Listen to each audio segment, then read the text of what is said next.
नमस्कार, मी आशिष जाधव. आजचा सवालमध्ये तुमचं स्वागत आहे. देशभर गोहत्या बंदी लागू करावी अशी अपेक्षा, इच्छा खुद्द सरसंघचालक मोहन भागवत यांनी केली आहे. संघाची हीच भूमिका आहे की देशभर गोहत्या बंदी झाली पाहिजे. महाराष्ट्रासह अनेक राज्यांमध्ये जे भाजप शासित राज्य आहेत तिथं सत्तेत आल्या आल्या भाजप सरकारनं गोवंश हत्या बंदी केली, तसा कायदा केला आणि तो आता सध्या तिथं लागू आहे. पण केरळ असेल किंवा ईशान्येकडची काही राज्य असतील, तसंच गोव्यासारखं राज्य असेल जिथं भाजपची सत्ता आहे, किंवा केरळमध्ये निवडणुकीमध्ये तसं आश्वासन दिलं होतं, तिथं मात्र गोहत्या बंदीविषयी भाजप काहीही बोलायला तयार नाही. संघाचे प्रचारक सुद्धा गोहत्या बंदीबाबत या राज्यांमध्ये काही बोलत नाहीत. पण आता सरसंघचालक मोहन भागवत असं म्हणाले की देशभर गोहत्या बंदी झाली पाहिजे. गोरक्षक जे हिंसाचार करतायत त्यामुळं गोहत्या बंदीसारख्या चांगल्या कार्याला हरताळ फासला जातो असं त्यांचं म्हणणं आहे. नेमकं यामागे काही राजकारण आहे का, यावरच आपण चर्चा करणार आहोत. आपला आजचा सवाल बघा.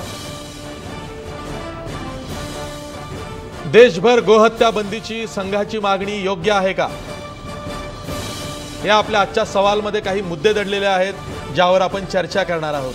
मुद्दा क्रमांक 1, गोहत्या बंदीची मागणी राजकीय हेतूने प्रेरित आहे का.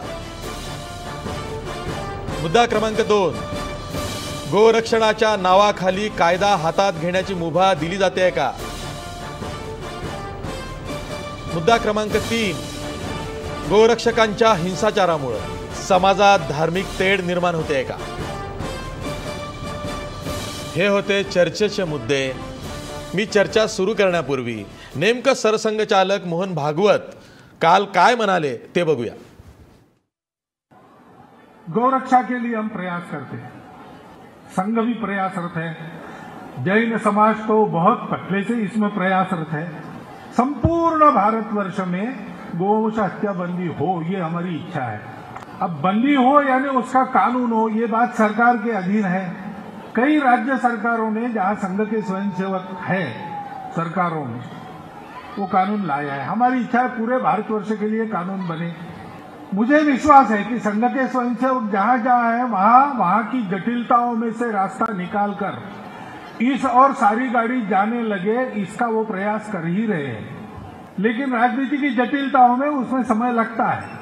परंतु हम लोगों को ऐसा सोचना चाहिए, इस बात के लिए हम जो प्रयास कर रहे हैं उनको तो जारी रखना चाहिए. मी चर्चेला सुरू करण्यापूर्वी आपल्या स्टुडिओमध्ये आहेत पाहुणे ज्येष्ठ पत्रकार हेमंत देसाई, आपल्यासोबत राजकीय अभ्यासक अजित सावंत आहेत, आपल्या स्टुडिओमध्ये आहेत भाजपचे प्रवक्ते अवधूत वाघ, आपल्यासोबत ठाण्याहून असणार आहेत राष्ट्रवादीचे आमदार जितेंद्र आव्हाड, आपल्यासोबत फोनलाईनवरनं शेतकरी संघटनेचे नेते रघुनाथ दादा पाटील सुद्धा असणार आहेत. मी आधी हेमंत देसाई तुमच्याकडेच येतो, कारण हा विषय दिसतो तितका सोपा नाही आहे. यामागं नक्कीच राजकारण आहे हे प्रत्येकाला माहिती आहे. आणि गोहत्या बंदीची मागणी आजची नाही आहे, खूप आधीपासूनची आहे. म्हणजे इंग्रजांनाही कळलं की गोरक्षण किती महत्त्वाचं आहे, त्यामध्ये किती राजकारण आहे आणि त्यातून किती राजकारण फुलू शकतं आणि सत्ता कशी काबीज करता येऊ शकते, हे जर का तेव्हा म्हणजे 1857ला इंग्रजांना कळलं असेल तर यात नक्कीच राजकारण आहे. राजकारण 100% आहे.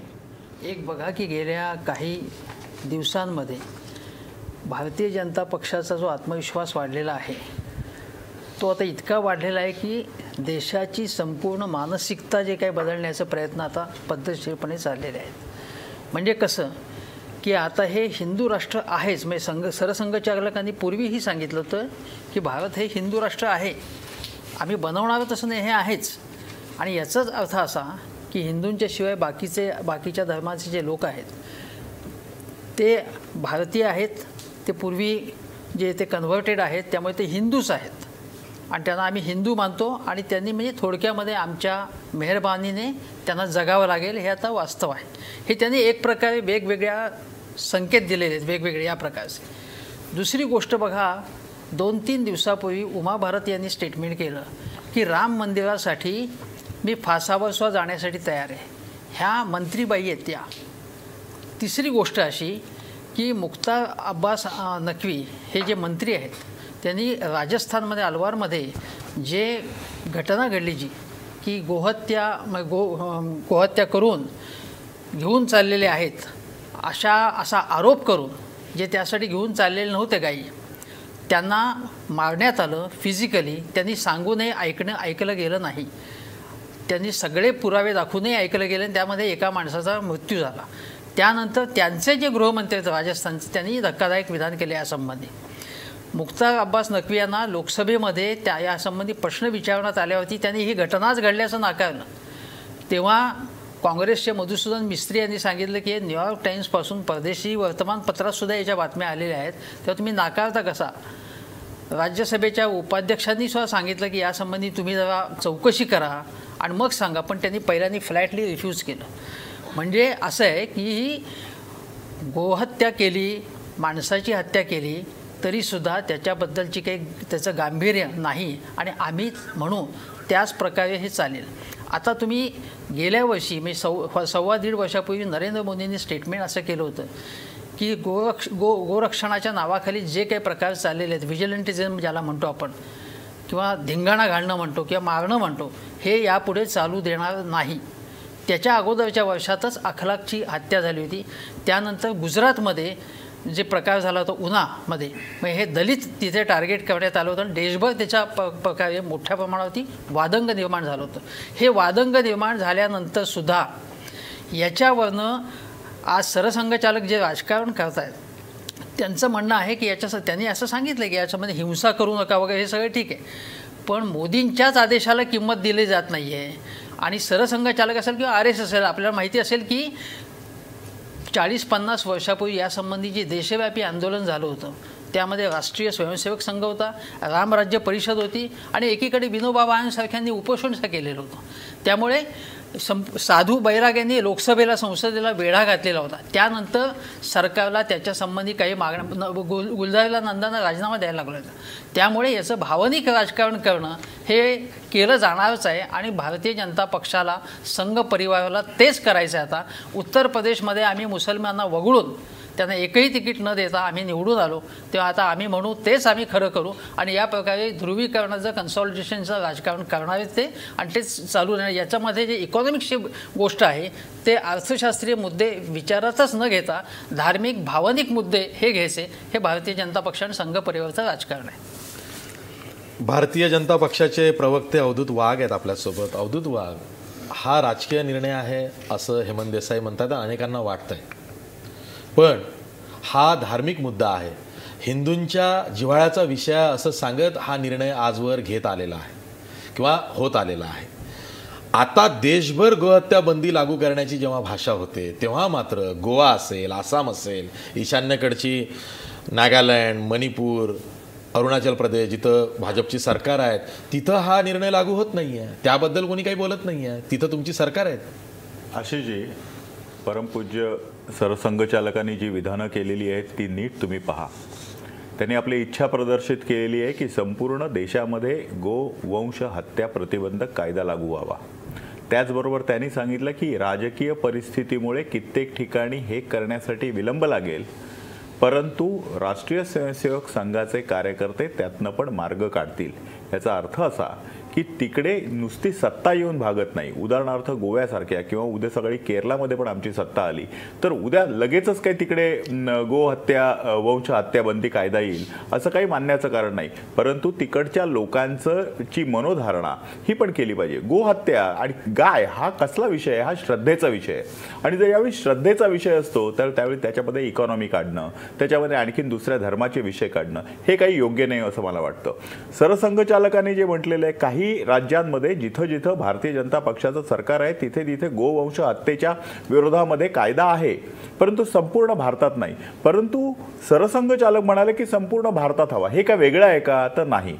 कारण ज्यावेळी काश्मीरमध्ये श्यामाप्रसाद मुखर्जी गेले होते त्यावेळी त्यांनी एक विधान, एक प्रधान आणि एक निशान म्हणजे या संपूर्ण देशामध्ये एक प्रधान हवा, एक निशाण हवं आणि एक विधान हवं अशी भाषा केली होती, असं घोषणा केली होती आणि त्यासाठी त्यांनी आपले प्राणपण अर्पण केले होते. म्हणजे या संपूर्ण देशामध्ये एकच कायदा असावा, या संपूर्ण देशाची एकच घटना असावी, या संपूर्ण देशाचा जो प्रधान असेल तो एकच असावा, ज्याला आपण म्हणतो की एकाच माणसाकडे जो कोण असेल तो कुठच्याही पक्षाचा असेल, म्हणजे सेपरेट हे नको, ज्याला आपण म्हणतो की पॉवर सेंटर्स नकोत अशी असावीत. काश्मीरमध्ये काय होतं की काश्मीरचा मुख्यमंत्री एक पॉवर सेंटर होता, भारताचा पंतप्रधान पॉवर सेंटर होता, त्याच्यामुळे पुष्कळ वादावादी व्हायची.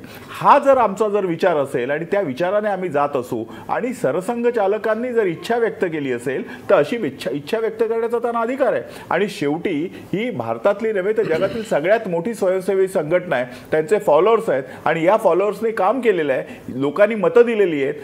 भारतीय जनता पक्षाच्या विचाराची गंगोत्री राष्ट्रीय स्वयंसेवक संघ आहे, आम्ही त्यांच्याकडनं प्रेरणा घेतो. आमचे पंतप्रधान राष्ट्रीय स्वयंसेवक संघाचे स्वयंसेवक आहेत. विषय हा राजकीय हेतून प्रेरित निर्णय आहे, अजिबात नाही. हा समाजाला टार्गेट करणारा निर्णय.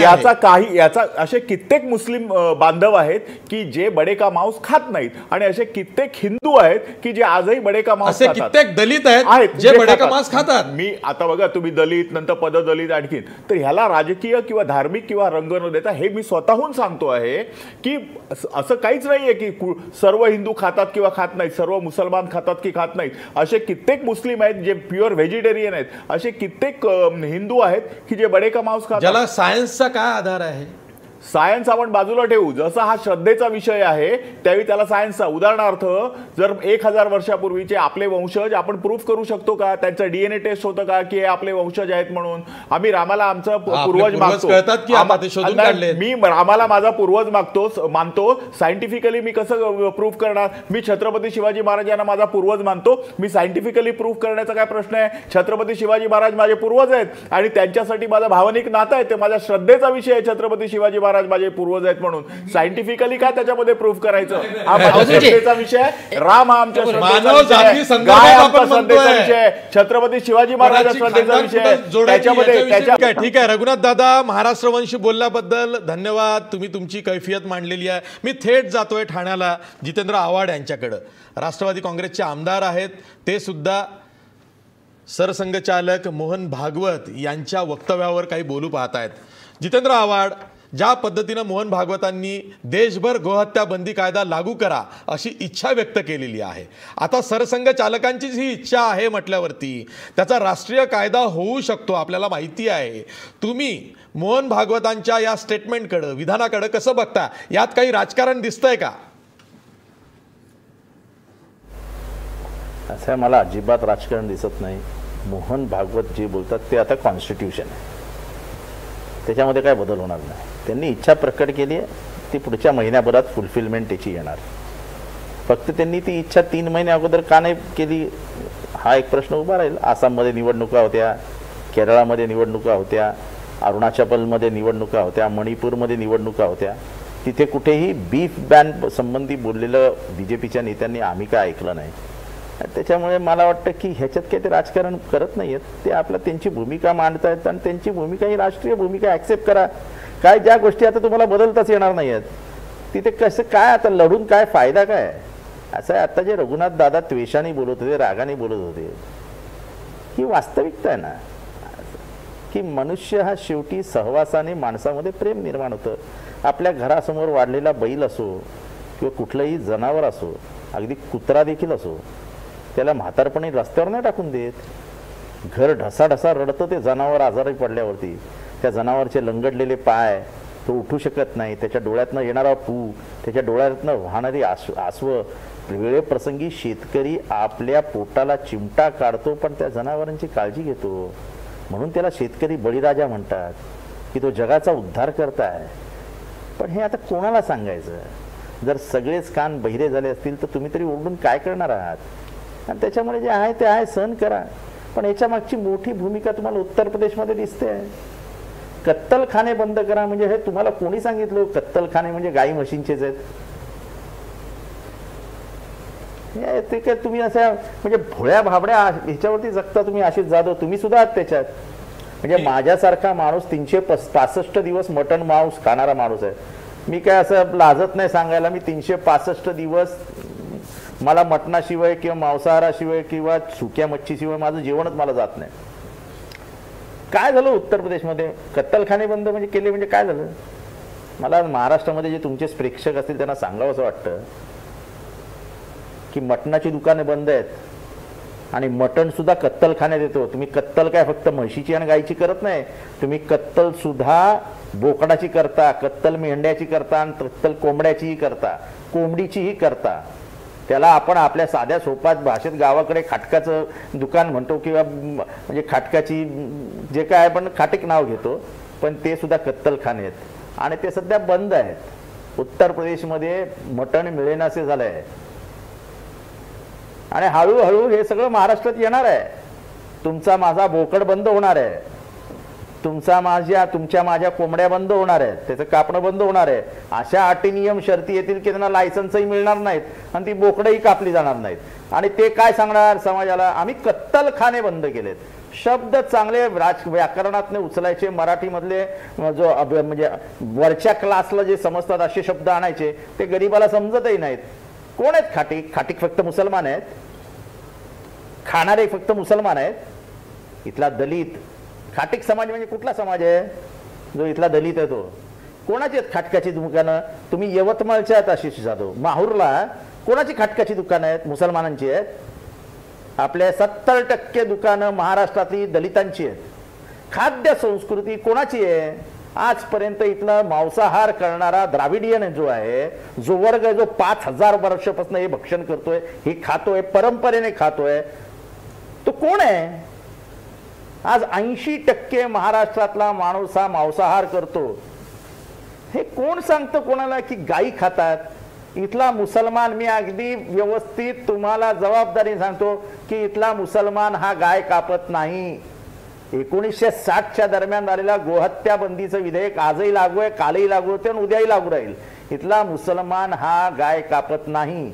मुसलमानांच्या नावाने राजकारण करायचं तर किती करायचं? एकदा ठरवा, त्याला काहीतरी लिमिट ठेवा. ठीक आहे, आता आम्हाला तुम्ही पिठल्या भाकरीवरच आणणार असाल, मेथीच्या भाजीवरच आणणार असाल तर ते खाऊ शेपूची. ठीक आहे जितेंद्र आव्हाड, ठीक आहे. तुम्ही मटण खाता, मी खातो, मलाही कळलंय, मी खातो. अवधूत वाघ, प्रश्न असा आहे की महाराष्ट्र सरकारनं गोवंश हत्याबंदी कायदा केला.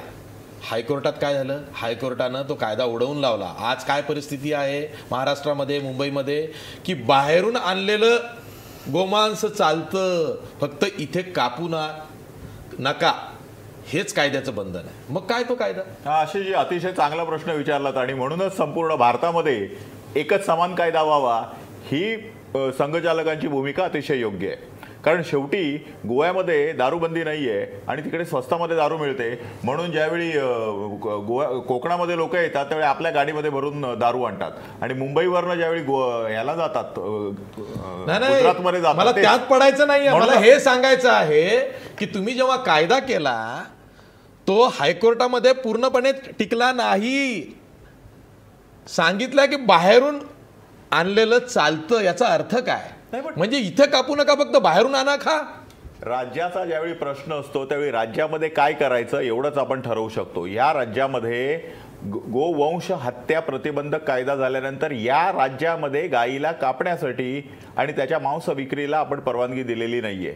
आता त्याच्यामध्ये त्या कायद्यामध्ये जर काही त्रुटी असतील तर त्याची पण अशी जी योग्य ती सुधारणा होईल. फक्त मला आव्हाड साहेबांना एक सांगायचं आहे की कत्तलखाने बंद झालेले नाही आहेत उत्तर प्रदेशमध्ये. उत्तर प्रदेशमध्ये अनधिकृत कत्तलखाने जे आहेत ते बंद झालेले आहेत आणि अनधिकृत गोष्टी ज्या ज्या असतील त्या सर्व देशामध्ये बंद करणं हेच आमचं प्राथमिक कर्तव्य असेल. आता राहिला मुंबईच्या कोंबड्यांच्या दुकानाचा किंवा खाटकाच्या दुकानाचा. मुंबईमध्ये स्वतः मुंबई महानगरपालिका चालवत असलेला कत्तलखाना आहे, तो काही बंद झालेला नाहीये. त्याच्यामध्ये बोकडाचं मांस मिळतं. ते बोकडाचं मांस वेगवेगळ्या दुकानामध्ये उपलब्ध आहे आणि ते आपण रोज घेऊ शकता. आणि म्हशी पण चाललेला आहे ना. अहो म्हस कापायला कुठं बंदी आहे, रेडा मग तोच कापायला तर कुठं प्रश्न बंदी आहे? तर आहे, काही गाईला बंदी आणता म्हशीला का नाही आणत? पुन्हा सांगतो की गाय आमच्या श्रद्धेचा प्रश्न आहे. म्हशीला कापायचं तर कापा आणि रोज खायचंय तर खा. आम्ही कुठे नाही म्हणतोय कोणी काय खायचं आणि कोणी काय खायचं नाही याच्यावर बंधन आणण्याचा काय प्रश्नच नाही. फक्त प्रत्येक ठिकाणी ज्या कोंबड्या कापल्या जातात मुंबईमध्ये रोज बैलाचं काय 170 वंश हत्या 170 मेट्रिक टन एवढ्या प्रकारचं सॉलिड वेस्ट तयार होते जस्ट बिकॉज ऑफ चिकन. आणि हे शेवटी टाकतात गाय श्रद्धेचा विषय आहे ना, मग बैलाचं काय? बैलाच्या पोटात 33 कोटी देव आहेत का? बैलाच्या पोटात 33 बैलाच्या पोटात 33 कोटी देव आहेत अहो जर नवऱ्याला कापलं तर बायको जगू शकेल का? ती सतीच जाईल. तर त्याच्यामुळे जर बायकोला वाचवायचं असेल तर नवऱ्याला पण वाचवणं कर्म प्राप्त आहे. वा वा वा, हे लॉजिक खूप चांगलं आहे. जर नवऱ्याला कापलं तर बायको म्हणजे गाय सती जाईल. जितेंद्र आव्हाड उत्तर द्या. नाही म्हणजे त्यांची मानसिकता स्पष्ट कळली ना, की सतीच्या मानसिकतेत बोलणारी माणसं आहेत. आता त्यांनी काय सांगितलं ऐकलं का तुम्ही, की ते तुम्हाला ते कत्तलखाना म्हणजे तो तिथला कत्तलखाना आणि मग तिथलं म्हणजे इलिगल आम्ही सगळं बंद करणार आहोत. या भारतातले किती खटकाची दुकानं लिगल आहे तो? हे काय मुंबईला राहिलेली माणसं आहे, त्यांना गावाकडचं काय माहित नाही. खाटकाचं दुकान हे नेहमी गावाच्या बाहेर असतं आणि गावाच्या बाहेरचं खाटकाच्या दुकानाला आजपर्यंत त्यांनी परमिशन घेतलेली मला नाही आठवत. सकाळी बोकड सोलायचा, तो असा टांगून ठेवायचा. रविवारचा दिवस असेल, रांगेने लोक येतात घेतात आणि तो आपला सकाळी टपरी आपली गुंडाळून ते लाकूड जे असतं कापायचं आणि त्याचा जो चॉपर असतो तो बाजूला काढायचा ठेवायचा आणि त्याचं दुकान संपलं. ही पद्धत आहे, देशाने बघितलेली पद्धत आहे. आता 170 मेट्रिक टन सॉलिड वेस्ट हे असे इंग्रजीतले असे मोठे मोठे शब्द वापरले की इथला माणूसही घाबरतो. अरे बापरे, कोंबड्या एवढं घाण करतात की बस झालं. म्हणजे आता यांची इच्छा काय की या सॉलिड वेस्ट मॅनेजमेंटमुळे मुंबईच्या आरोग्याला धोका आहे आणि मग कोंबड्यांमुळे होणारा आरोग्याचा धोका थांबवायचा असेल तर कोंबड्या खाणं बंद करा. हा मुंबईकरांना सहज आणि सोपा मेसेज आहे याच्यातनं. ठीक आहे. विषय इथवरच नाही आहे, याचं राजकारण वेगळं आहे. हेमंत देसाई आणि ते काय ते असतं ना, काय ते थोडंसं भातावर मेटकूट जाधव साहेब मेटकूट भात तूप एवढंच आमचं आता आयुष्यात राहिलंय. ठीक आहे हेमंत देसाई. आता देवेंद्रजींनी या संबंधी एक विधान केलं होतं. ते साधारणतः अशा प्रकारचं आक्रस्ताळ विधान क्वचितच करत नाहीत असं नाही. त्यावेळी त्यांनी गोवंश हत्या बंदी हे तुम्हाला मान्य नसेल तर पाकिस्तानात जा असं सांगितलं. दुसरं एक विधान त्यांनी अत्यंत वादग्रस्त केलं, ते नरेंद्र महाराजांच्या साक्षीने केलं. त्यांनी असं सांगितलं की धर्मसत्ता जेव्हा राजसत्ताची चुका दाखवून देते तेव्हा त्याची दखल घेणं भाग आहे, दखल घेतली पाहिजे. म्हणजे धर्मरक्षकांचा जो काय सगळा धिंगाणा चालू आहे त्याला राजसत्तेने त्याला व्यसन घालण्याची गरज असताना हे नरेंद्र महाराज यांची सगळी कीर्ती सगळ्या ठिकठिकाणी पसरलेली आहे, त्यांच्या साक्षीने अशा प्रकारचं विधान हे करतात. योगी आदित्यनाथ यांचं ज्या प्रकारे समर्थन आता केलं जातं आहे म्हणजे अवधूत वाघांकडनं त्यांना ते करणं भाग आहे. पण तिथे अशा प्रकारची वक्तव्य आली आहेत की गायीची हत्या जर केली तर तंगडं तोडू, शिरच्छेद करू, उलट फासावरती लटकवू, अशा प्रकारची वक्तव्य अशा प्रकारचं असं नाही मुंडकं कापून टाकू, मुंडकं हा धडा वेगळं करू, अशा प्रकारची वक्तव्य केलेली आहेत. नरेंद्र मोदी यांनी सांगितलेलं होतं की हे समाजकंटक आहेत. त्यांनी असं विधान केल्यानंतर त्यांच्यावर टीका झाली, त्यांच्यावर बहिष्कार घालण्याची भाषा केली. पण प्रत्यक्ष ज्यांनी अशा प्रकारची वक्तव्य केली, प्रत्यक्ष कृती केली, त्यांच्या विरुद्ध ॲक्शन घेण्यात आली नाही आणि अशा प्रकारचा सक्त मेसेज देण्यात आला नाही. कारण हे दोन्ही पद्धतीचं भाषा करतात. हे जे घटना अशी आहे, मोहम्मद अखलाकचं हत्या ज्यांनी केली त्याचा मृत्यू तुरुंगात झाल्यानंतर त्याचं प्रेत जेव्हा आणलं गेलं त्याच्या गावामध्ये, त्या दादरीमध्ये, आरोपीचं म्हणजे मोहम्मद अखलाकची हत्या करणाऱ्या आरोपीचं त्याच्या शरीरावरती तिरंगा घालण्यात आला आणि ते घालण्यामध्ये मंत्री स्वतः तिथे उपस्थित होते, मंत्री आणि खासदार. म्हणजे यांनी प्रतिष्ठा कशाला दिली? महेश शर्मा हजर होते, सांस्कृतिक मंत्री तिरंगा अंगावर जसं काय ते क्रांतिकारक तो कोणतो. ठीक आहे, हाच मुद्दा आहे. हे जे गोरक्षक आहेत यांनी जो हौदौस चालवलेला आहे आणि कायदा हातात घेण्याची मुभा गोरक्षकांना खरंच मिळाली आहे का, हाच खरा वादाचा मुद्दा आहे. त्यावरच चर्चा झाली पाहिजे. पण ब्रेकवर जाता जाता आपला प्रश्न बघा. देशभर गोहत्या बंदीची मागणी, संघाची मागणी योग्य आहे का? 54% लोक म्हणतायत होय, देशभर गोहत्या करण्याची संघाची मागणी योग्य आहे. पुन्हा भेटूया ब्रेकनंतर.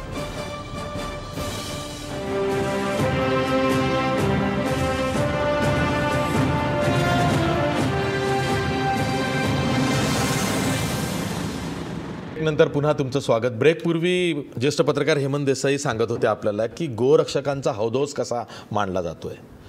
नाही, मोदींना सुद्धा यांनी जुमानलं नाही किंवा मग मोदी नाटक करतायत असं आपल्याला म्हणू आपण. अमित शहा आणि मोदी या दोघांनीही वाह्यात प्रकारची विधानं करू नये असं सांगितल्याच्या बातम्या प्रसिद्ध झाल्या की यांनी कान उघाडणी केली. ज्यांची कान उघाडणी केली ते पुन्हा तसेच बोलत राहिले. त्यापैकी एक जण मुख्यमंत्री झाले, दुसरे साक्षी महाराज अशा प्रकारची वक्तव्य अजूनही करतायत. महेश शर्मा असतील, आणखीन अनेक जणांचा उल्लेख करायला लागेल. पण मी तुम्हाला इथे यशवंतराव चव्हाणांची एक गोष्ट सांगेन.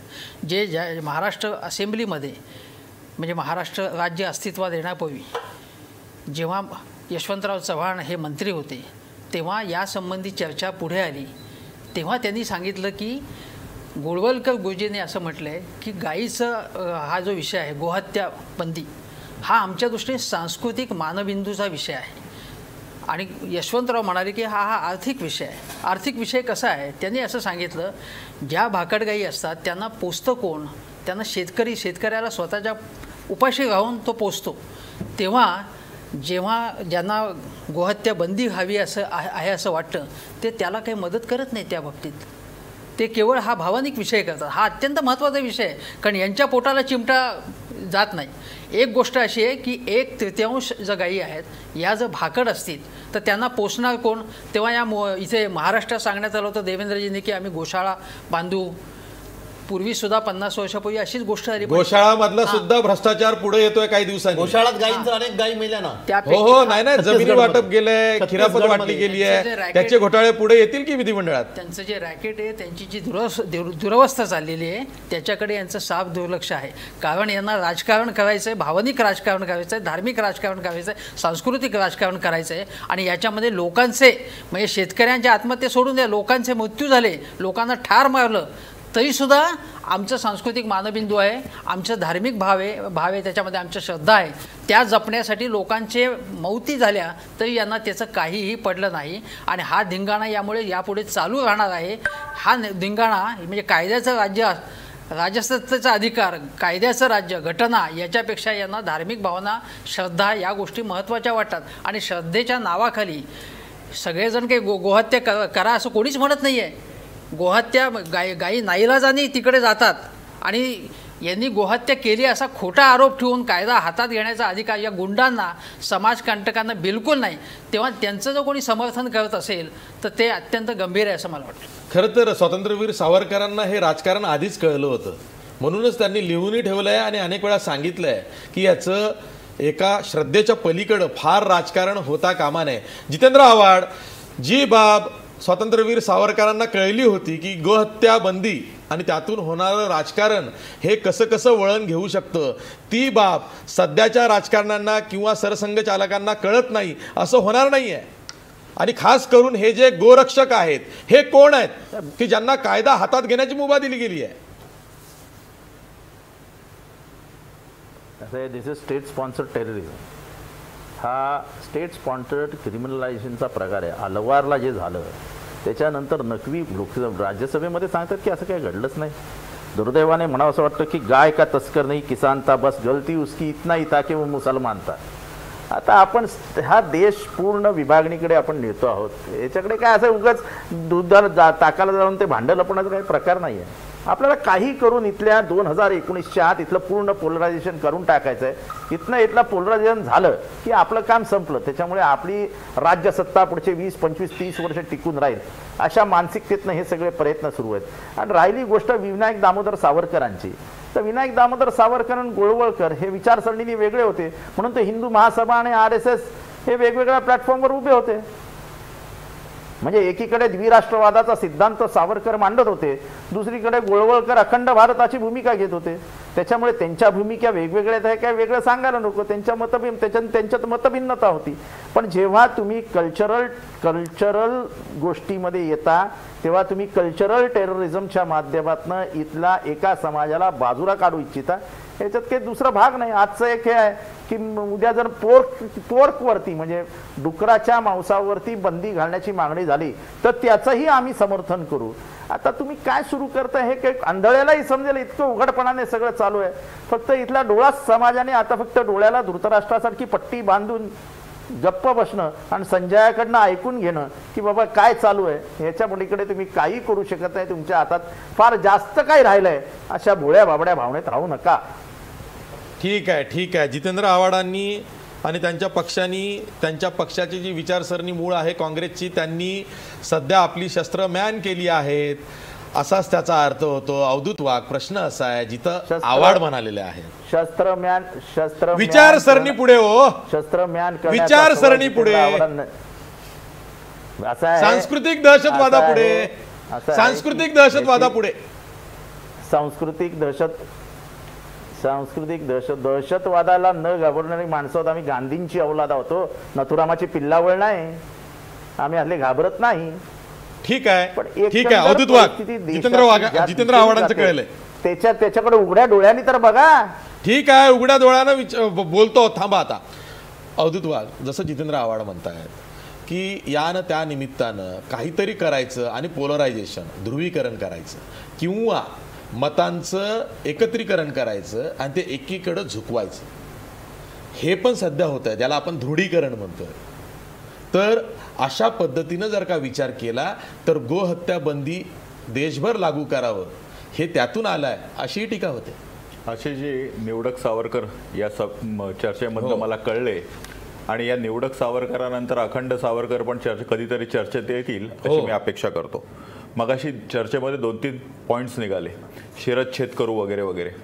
तुम्हाला सांगतो की तुमच्या चॅनेल सुदर्शन चॅनेलचे जे मुख्य संपादक आहेत सुरेश चव्हाणके यांनी संबलमधला एक प्रॉब्लेम उचललेला आहे आणि ते स्वतः संबलमध्ये चालणार आहेत. त्या संबलमधल्या जामा मशीदचे जे इमाम आहेत त्यांचं नाव आहे इतरत बाबर. या इतरत बाबरने त्यांना ऑफिशियली सांगितलं, ती व्हिडिओ माझ्याकडे आहे, की जर सुरेश चव्हाणके जर संबलमध्ये आले तर त्यांचा शिरच्छेद करू, त्यांच्या तंगड्या तोडू.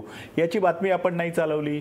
ज्यावेळी पश्चिम बंगालमधल्या एका धर्मगुरूने, मुस्लिम धर्मगुरूने नरेंद्र मोदींचा जर मुंडकं जो आणेल त्याला 1 कोटी रुपयाची बक्षीस देईल, त्याच्याबद्दल कोण बोलत नाही. केरळमध्ये भारतीय जनता युवा मोर्चाच्या आणि राष्ट्रीय स्वयंसेवक संघाच्या कार्यकर्त्यांच्या हत्या होतात. एका कार्यकर्त्याला पकडण्यासाठी लोक धावतात, तो ज्यावेळी मिळत नाही त्यावेळी त्याच्या घरामध्ये जाऊन त्याच्या बायकोवर रॉकेल ओतून तिला जिवंत जाळलं जातं.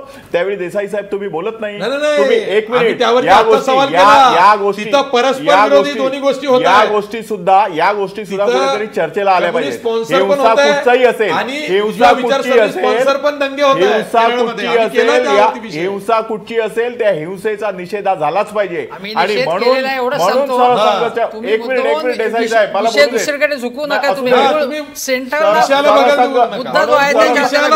म्हणून अशी जी सरसंघचालकांनी सांगितलं की गो हत्या बंदीच्या विरोधामध्ये जे काही गोरक्षक काम करतात, आणखीन ते हिंसेच्या माध्यमातून, दहशतीच्या माध्यमातून काम करतात, त्यांना त्यांनी संपूर्ण नाखुशी व्यक्त केलेली असं होता कामा नये. आणि जे काही होईल ते कायद्याच्या चौकटीत होईल असं त्यांनी म्हटलेलं आहे.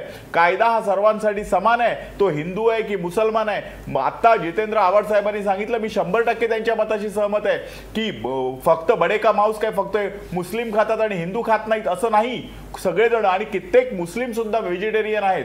हा प्रश्न हिंदूही खातात. हा प्रश्न आशिषजी, हा प्रश्न श्रद्धेचा आहे. आणि ज्यावेळी श्रद्धेचा प्रश्न येतो त्यावेळी जसं तुमची श्रद्धा जशी गांधीजींवर आहे, आमची श्रद्धा गोमातेवर आहे. तुम्हाला तुमचे गांधीजी जसे प्रिय आहेत, आम्हाला आमची माता प्रिय आहे. आम्ही गांधीजींच्या विरोधात बोलत नाही, तुम्ही आमच्या गोर मातेच्या विरोधात बोलू नये.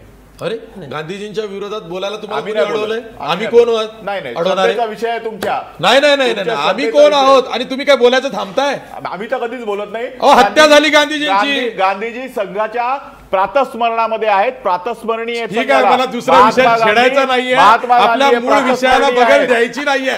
तुम्ही हुशार प्रवक्ते आहात अवधूत वाघ, तुम्ही विषयाला व्यवस्थित बगल देता असा माझा स्वतःचा अनुभव आहे. त्यामुळे आता गांधीजींच्या हत्या प्रकरणाकडे मला वळायचं नाही, मला मूळ चर्चेवरच कायम राहायचं आहे, तिथंच टिकायचं आहे. प्रश्न असा आहे की मोहन भागवत जेव्हा गोहत्या बंदीविषयी बोलतात तेव्हा भाजप व्यवस्थित ऐकेल, सर्व हिंदू त्यांचं ऐकतील.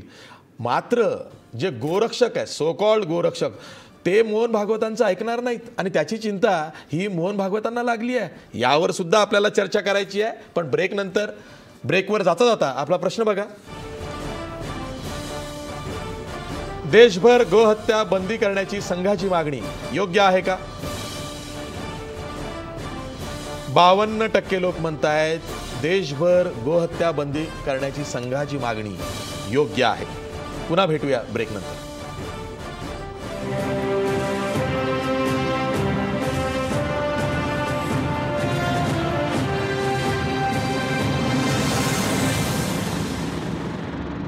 ब्रेकनंतर पुन्हा तुमचं स्वागत. मी थेट जातोय अजित सावंत यांच्याकडे. अजित सावंत, जेव्हा मोहन भागवत असं म्हणतात की मला चिंता लागते की गोरक्षकांकडून जो हिंसाचार होतोय तो थांबला पाहिजे, त्यामुळं गोहत्या बंदीसारख्या चांगल्या कार्याला हरताळ फासला जातो, म्हणजे याचा अर्थ असा आहे की गोहत्या बंदी झाली पाहिजे, हे बरोबर आहे, पण गोरक्षकांना आम्ही आवरू शकत नाहीत. हे काय, हे कोण आहेत गोरक्षक की ज्यांना कायदा हातात घेण्याची मुभा आहे? नाही, हा जो उन्मादच मुळात संघाकडून आणि भाजपकडून पसरवला जातो, त्या उन्मादातून तयार झालेली ही फौज आहे. आता जर खऱ्या अर्थाने जर गोहत्या बंदी ह्यांना पूर्णपणे राबवायची असेल तर त्यासाठीचं कुठली उपाययोजना, कुठला प्लॅन ह्यांच्याकडे तयार आहे का?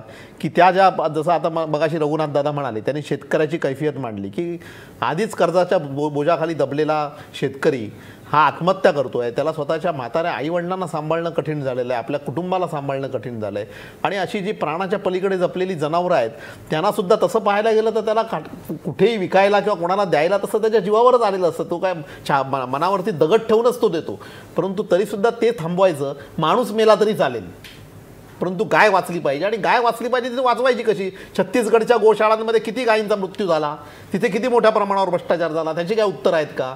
म्हणजे गायी जर वाचवायच्या असतील तर त्याची योजना यांच्याकडे तयार पाहिजे. ती कुठलीही योजना नाही. तुम्ही मेलात कर्जाच्या बोजाखाली दबून तुम्ही आत्महत्या केली तरी चालेल, पण आम्हाला गाय वाचवायची आहे. आणि मुळात गाय वाचवायची आहे का?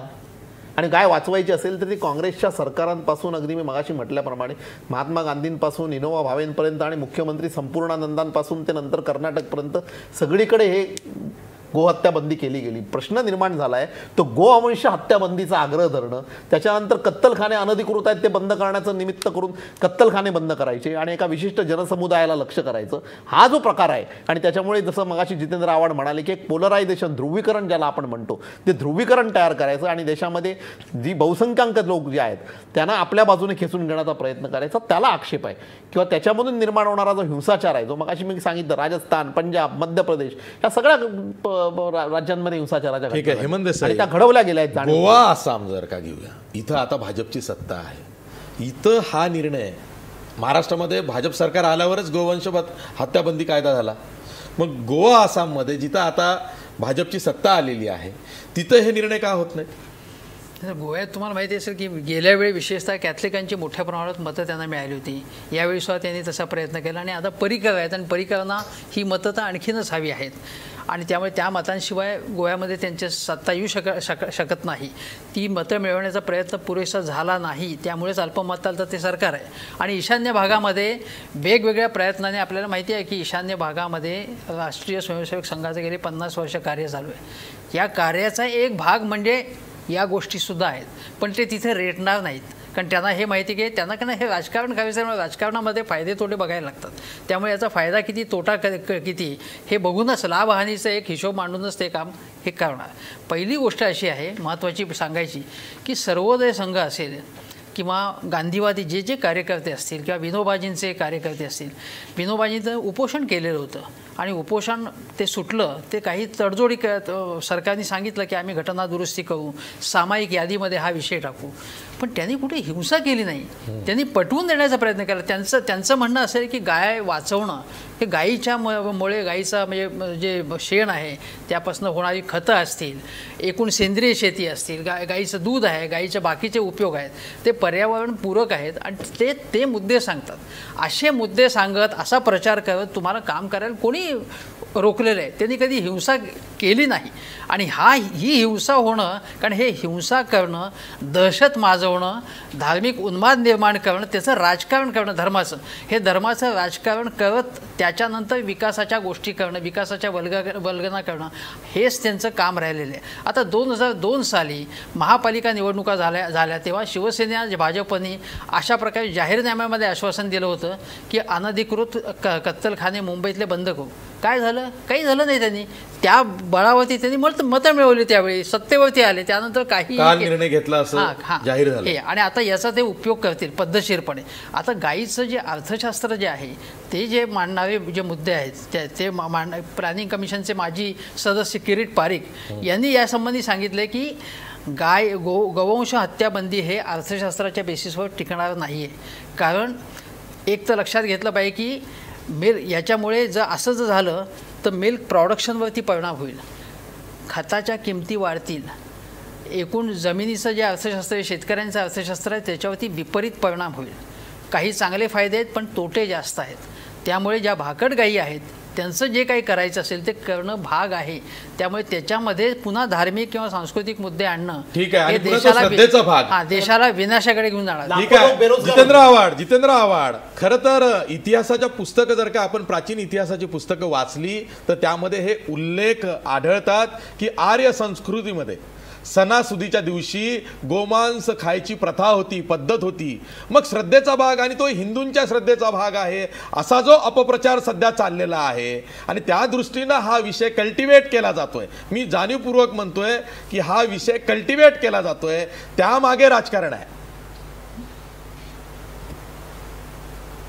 असे काही वेद उघडा, कुठलेही जुनी हिस्टॉरिकल रेफरन्सेस काढा, त्यामध्ये यज्ञ या गो म्हणजे गाईच्या बळी देण्याशिवाय पूर्ण होत नसत.